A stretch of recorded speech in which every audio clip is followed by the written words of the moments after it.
Chapter 39 Rome and the Christians. Nero the Evil Emperor. Augustus Caesar was a good and fair ruler of Rome. His people loved him, and his army obeyed him. His reign was a good time for the city of Rome and for all the lands that Rome controlled. But after Augustus Caesar died, Rome had other emperors who weren't fair and just. They were cruel to their subjects. They got richer and spent more and more money on themselves, while the people of Rome got poorer and poorer. The emperor of Rome was supposed to tell the army how to fight, but the emperors after Augustus Caesar were such bad generals that the army refused to obey them. One Roman emperor even made his horse a consul and told all the people of Rome to do whatever the horse said. The worst Roman emperor of all was named Nero. Nero had everyone who disagreed with him murdered. His favorite pastime was playing the lyre. He was a very bad lyre player, but everyone was afraid to tell him so they all praised his terrible music. "When I die," Nero used to say, "what a loss I shall be to the art of music." And the Romans in the royal court all agreed with him because they were afraid for their lives. After Nero had been emperor of Rome for 10 years, he decided to take a vacation from Rome. He went out to his house in the country and invited his favorite friends to go with him. They had a party that went on for days and days. Meanwhile, Rome was burning. The fire began late at night in a rickety wooden building in a dark and dirty Roman street. No one knows exactly how it started, but the poor families who lived in that part of town often built small fires to keep warm. Perhaps a coal fell out of one of these fires onto the dry wooden floor. It smoldered away until the floorboards caught fire. The fire spread to the wall and then to the entire building, and then the flames leapt to the building next door. Soon a whole section of Rome was on fire. The fire roared along until it came up against a stone wall. The rich people of Rome had built the wall to keep fires from spreading into the wealthy part of town, but this fire was stronger than the wall. The flames leapt right over the wall and kept on burning. The people of Rome realized that this was the worst fire in Roman history. They sent a messenger to Nero to tell him what was happening. The messenger galloped hard until he reached the country house where Nero and his friends were celebrating. "Your Majesty," the messenger cried, "your city is burning." But Nero didn't even answer the messenger. He ordered him taken away before he ruined the party, and he didn't return to Rome for days more. When he finally did come back to Rome, he found his people waiting for him. Hundreds of families had been driven out of their homes. Everything they owned had been burned. They were cold and hungry. They begged Nero for help. "Remember your great ancestor Augustus Caesar," they cried. "He gave money to every poor family in Rome. Surely you can help us out of your great wealth." Nero did give some money to the poor and the homeless, but he made a big mistake. He announced, "The fire has cleared away ugly, broken-down houses and left space for my new building projects. I will take the land where those houses used to stand and build myself a new and bigger palace." The people of Rome were furious. Nero had been unpopular even before the fire. Now they hated him even more. Soon, Nero realized that the Romans were on the edge of rebelling and taking his throne away. He had to find someone to blame for the fire right away. "I know who set the fire to Rome," he told the Romans. "It was those Christians. They set the fire on purpose." Of course, the Christians hadn't set the fire, but many people believed Nero's lies. The Romans began to persecute the Christians. Christians were arrested and executed. Some of them were forced to fight in gladiator shows. Others were killed by wild animals. Nero's cruelty to the Christians drew attention away from his own selfishness. Christians in the catacombs. The Romans punished runaway slaves, criminals, and Christians by making them fight wild animals. But what was wrong with being a Christian? In the Roman Empire, it was a crime to be a Christian because Christians would not sacrifice to the emperor. The Roman emperors kept control over their people by saying, "Obey us, because we are gods." The emperors claimed to be descended from Jupiter, the king of the gods. Special feast days were held every year in honor of the emperors. At these celebrations, all Romans were supposed to worship the emperor and promise to obey only him. But Christians refused to do this. "We only worship our God," they told other Romans. "We refuse to bow down to someone who is only a man. The emperor is not God. We will pray for him, but we will not worship him." The Roman emperors were furious. If the Christians disobeyed them, other Romans might be brave enough to do the same. So the emperors ordered Christians arrested and put in jail. Many Christians were put in prison. Others were forced to fight lions.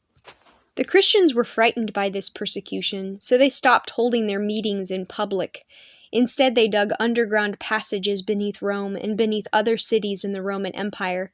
They held their religious meetings in those underground passages in secret. The passages were called catacombs. Down in the catacombs, the Christians also buried their dead. The underground tunnels were dark and damp. Stones lined the floors. They were lit only by torches.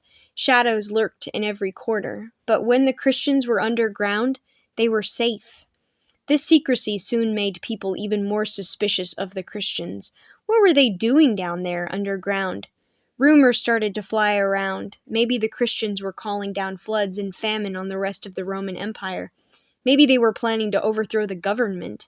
"We must wipe out this new and harmful religion," one Roman senator wrote to another. "Otherwise, Romans will cease to worship the emperor." Of course, the Christians weren't calling down famines or trying to overthrow the government. They were just meeting peacefully together to talk about Jesus and his teachings. They protested to the emperors that they were doing nothing wrong. But the Roman emperors kept right on throwing them in jail. Soon Christians were even afraid to say to people that they didn't know, "I am a Christian, are you?" If they told the wrong person they were a Christian, they might end up in jail. So they decided on a secret symbol. It looked like a fish. When a Christian met someone she didn't know, she might draw a fish on a wall, or in the sand at her feet, or on the edge of a piece of paper. If the other person was a Christian, he would draw a fish too. Then both Christians knew that it was safe to talk to each other. Today you can still see the catacombs that the Christians dug below the cities of the Roman Empire. Some of the catacombs have tombs of ancient Christians in them. Others have pictures that the Christians drew of Jesus. Archaeologists have found fish carved on the walls as well, secret messages that the Christians sent to each other.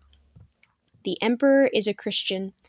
The Roman emperors kept on persecuting Christians until an emperor named Constantine came to the throne. Constantine was a fair man. He worshipped the Roman god Apollo, but he didn't think it was right to put people in jail because of the god they worshipped, so he ordered all persecution to stop. No one was to arrest Christians for being Christians anymore. Constantine himself went on worshipping Apollo until something strange happened to him. Different ancient writers tell us different stories about Constantine. Some say he had a dream, others say he had a vision, but whatever Constantine saw, everyone agrees about what happened next. The emperor himself became a Christian. So what did Constantine see? One Roman writer tells this story about Constantine's vision. Constantine was marching towards the most important battle of his life. He had fought the enemy for months now and had not been able to triumph. The coming battle was his last hope. Would he win? Would the Roman Empire remain safe, or would his soldiers be defeated, driven backward by the enemy and forced to surrender? He would know tomorrow, when they met the enemy at the Milvian Bridge. He looked behind him at his army. They had fought hard against invaders and won, but now they were so tired they could barely drag themselves along. Their feet hurt, their heels were blistered in their shoes, and their armor was heavy on their shoulders. Constantine glanced up at the gray, cloudy sky. On top of everything else, he thought, it was going to rain on them. They would be tired, discouraged, and soaking wet. They would have to set up camp in the pouring rain, and no one would sleep well before the next morning's battle. "Look," the soldier beside him said, "the sun is coming out." Constantine squinted at the sky. It did look brighter, but "That's not the sun," he said. "What is it? It looks like a cross." Constantine and his soldiers stared with open mouths. Above them in the sky hovered a cross of light, growing larger and brighter by the moment. The golden light from the cross fell across their weary faces until they were forced to blink and shield their eyes with their hands. The grass around them glittered with light. Underneath the cross, fiery letters burned themselves across the sky. Constantine read them out one by one. "By this sign you will be victor." "It is the cross of Christ!" Constantine gasped. "What does this mean?" the soldiers asked. "It means that we must fight for God," Constantine answered, "the God of the Christians." When they set up camp that night, Constantine sent out an order to his men. "Every soldier must have the sign of Christ on his shield," he ordered. "Until that is done, we will not go into battle." So each soldier painted onto his shield the Greek letters standing for Christ's name. When they went into battle, Constantine led the charge under a banner bearing the name of the Christian God, and Constantine's army won the Battle of Milvian Bridge. When he stood victorious on the bridge, Constantine raised his sword to the sky. "The God of the Christians gave me this victory," he announced. "From now on, I will always fight under his banner, and I will only worship him." After he won this battle, Constantine became a Christian. He claimed that the Christian God had helped him to beat the enemy.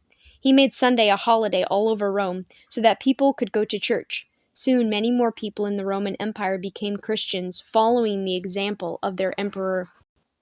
After he became a Christian, Constantine decided that the new center of the Roman Empire should no longer be in Rome. After all, Rome was an old city, beginning to look shabby and run down.